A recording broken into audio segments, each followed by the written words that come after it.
Pemirsa, serangan siber kembali menghantam Indonesia dengan menargetkan Pusat Data Nasional atau PDN. Serangan itu tidak hanya mengancam keamanan data warga, tetapi juga menyebabkan gangguan di berbagai layanan umum yang bergantung pada Pusat Data Nasional.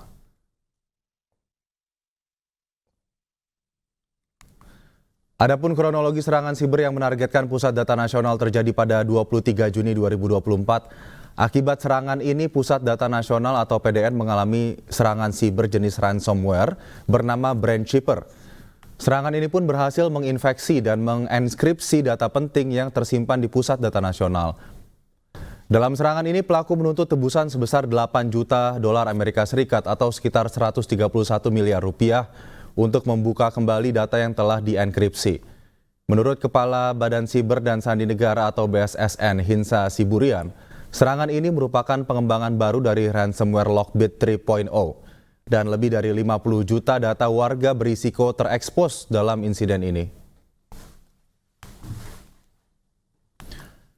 Serangan ini diduga berdampak luas pada layanan umum yang menggunakan data dari PDN, yakni layanan IKTP, yang mana proses pembuatan dan penggantian IKTP terhenti total dan menyebabkan kesulitan mengurus administrasi kependudukan.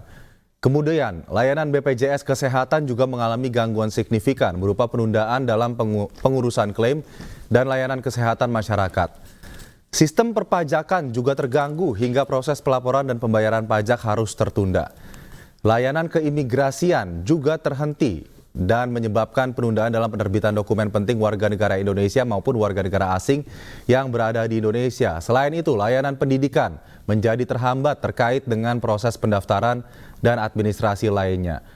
Layanan perbankan, kemudian pemirsa, layanan perbankan dan keuangan juga mengalami gangguan dalam proses verifikasi data nasabah serta layanan perbankan lainnya.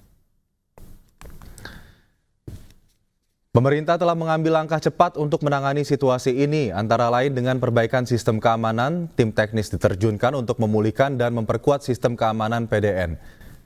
Kemudian investigasi mendalam guna mengidentifikasi pelaku dan modus operandi serangan, dan peningkatan keamanan siber untuk memperkuat infrastruktur keamanan siber nasional.